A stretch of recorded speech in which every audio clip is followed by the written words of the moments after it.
Ion was a young man who appeared ordinary to everyone around him.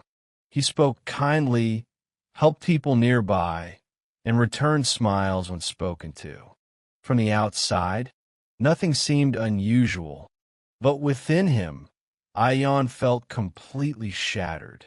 Each morning, the village stirred awake to the calls of birds. Workers walked toward their fields with quiet determination, tools in hand. Ion, however, stayed inside his small room, lying awake beneath a faded roof. His eyes followed the lines on the ceiling, as if they mirrored his own life. His dreams carried the same fractures. There was a time when Ion believed in his future. He dreamed of studying well, supporting his parents, and becoming someone respected. But slowly, disappointment stacked up. He failed important tests. He stepped away from responsibility. He watched others progress while he remained behind. With every comparison, his confidence weakened. Murmurs followed him through the village paths. So capable, people said softly, "All wasted." Those words hurt him more deeply than hunger ever could. His mother often reminded him, "Ion, time does not stop for anyone. Rise before it moves past you." But Ion felt drained, not in his body, but in his soul. He was tired of effort. Somewhere inside, he accepted the belief that his fate was already sealed. One thought ruled his mind: nothing will ever change. One evening, after another meaningless day, Ion walked toward the stream outside the village. His chest felt tight, his thoughts heavy. He sat by the flowing water, picking up pebbles and tossing them in, watching them vanish, just like his hopes.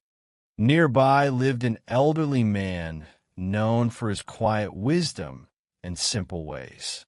He owned almost nothing, yet his words carried weight. Seeing Ion sitting alone, the elder, Hakim, joined him by the water. "You look like someone carrying a storm within," Hakim said softly. Ion gave a hollow smile. "A storm? No, Hakim. I feel empty." Hakim bent down and lifted a cracked earthen jug lying nearby.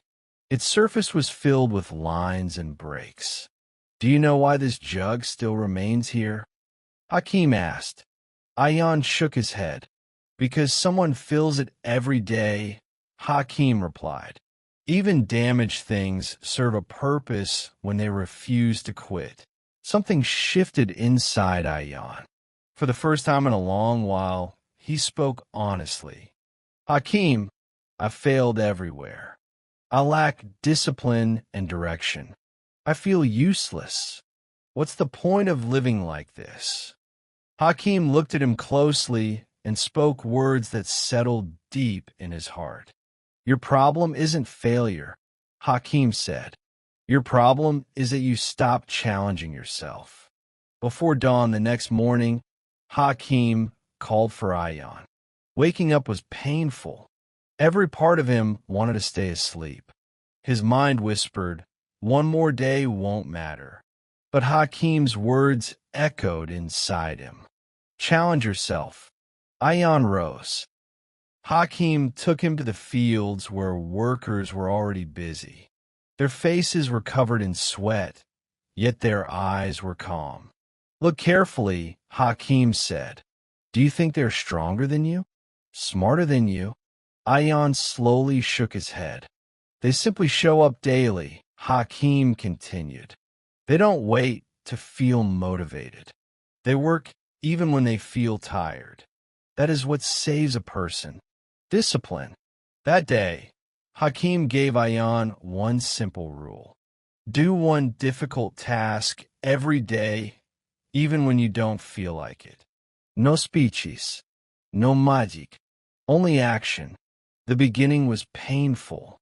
Ion woke early, helped with labor, studied for an hour, and forced himself to move instead of avoiding life. Some days he nearly quit, but every night, Hakeem asked just one question: did you defeat your weakness today? Slowly, change began. His thoughts grew quieter. His body strengthened. His confidence returned, not suddenly but steadily. Weeks passed, then months. The same villagers who once whispered now noticed his discipline. His mother saw hope return to his eyes, and Ayan understood something powerful. He was never permanently broken. He was only undisciplined. One evening, Ayan stood by the stream again. This time, he didn't throw pebbles. He simply watched the water flow. Hakeem stood beside him and said, "Remember this, Ayan. A hopeless life doesn't change through luck, intelligence, or shortcuts. It changes the moment a person chooses self-control." Ayan bowed slightly and replied, "You didn't save me, Hakeem. You show me the truth. I saved myself. This story is for you. If you feel broken, if life feels unfair, remember this. Your effort is noticed. Your patience matters. And one day, the truth you discover within yourself will lift you out of hopelessness, just as it did for Ayan."